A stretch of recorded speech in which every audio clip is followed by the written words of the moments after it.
In the cockpit, Captain Welch and First Officer Thurner monitor their instruments while the autopilot controls the climb.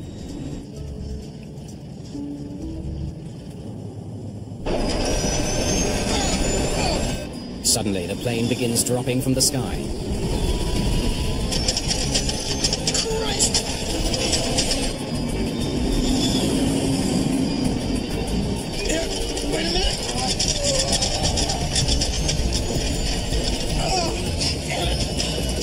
The pilots have lost control.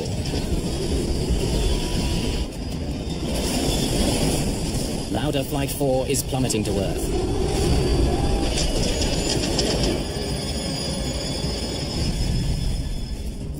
Investigators in Thailand have made a surprising find.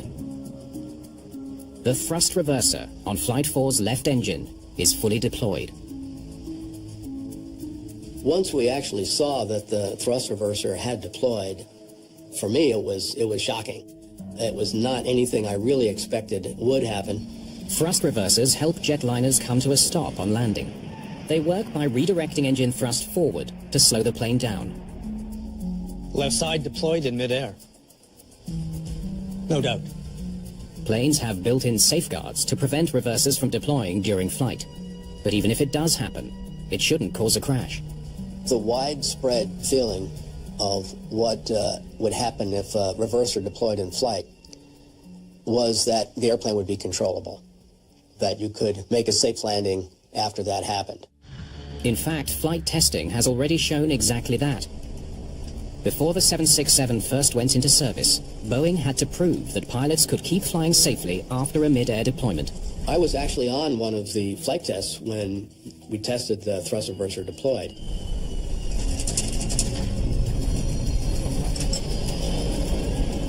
There was a lot of vibration, a lot of noise, but the airplane was controllable. One of the most shocking lessons learned from the Lauda accident is how serious a reverser deployment can be at high speed and high altitude. There were other airlines that joined in the questioning of how could this possibly affect the flight path to the point where you lose control. The answer to that question goes back to the 1970s. To increase fuel efficiency, designers moved towards sleeker aerodynamic designs. They begin mounting engines closer to the crucial leading edge of the wing. In the case of the 767, they're up way closer to the wing, and their relative size to the wing is much bigger. So the effect of reverse thrust on the 767 would be way greater than it would be on the 747. The design of the thrust reversers also changes.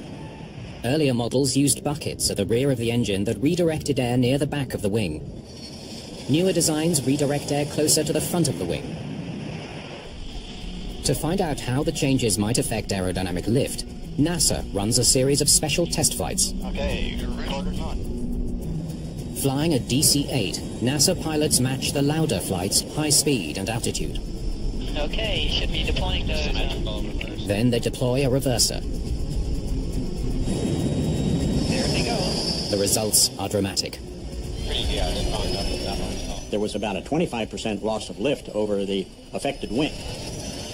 That loss of lift would result in a roll rate that would be extremely difficult for a flight crew to combat. Deploying one reverser while keeping 3 engines operating normally sends the DC-8 into a terrifying dive, falling at almost 9,000 feet per minute. Okay. The experiment reveals why Flight 4 lost so much lift. Unlike previous designs, modern reversers disrupt the smooth flow of air over the wing, which decreases lift. The stunning results change commercial aviation worldwide. In-flight deployment of a thrust reverser is no longer considered controllable. And a series of mechanical locks now ensure that even if both valves get energized in flight, the reversers can't deploy. There was some major efforts made worldwide to make sure that the improvements of a sync lock system were installed in every operational airplane and every airplane that was manufactured thereafter.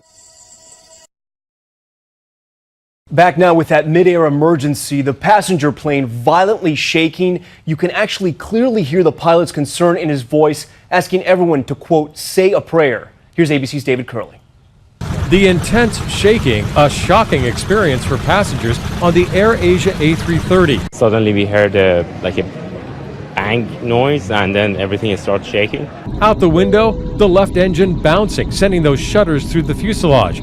It happened 90 minutes into the flight from Perth, Australia to Kuala Lumpur. The pilot turns around, asking the passengers to pray. Rolls-Royce, the engine maker, says it appears a fan blade broke, leaving the spinning engine unbalanced. A passenger said it felt like being in a washing machine. The 359 passengers and the aircraft made it back to Perth on one engine.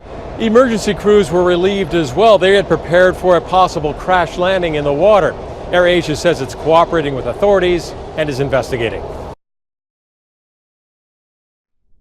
A Malindo Air flight headed from Subang to Terengganu landed safely March 26th after one of its engines caught fire.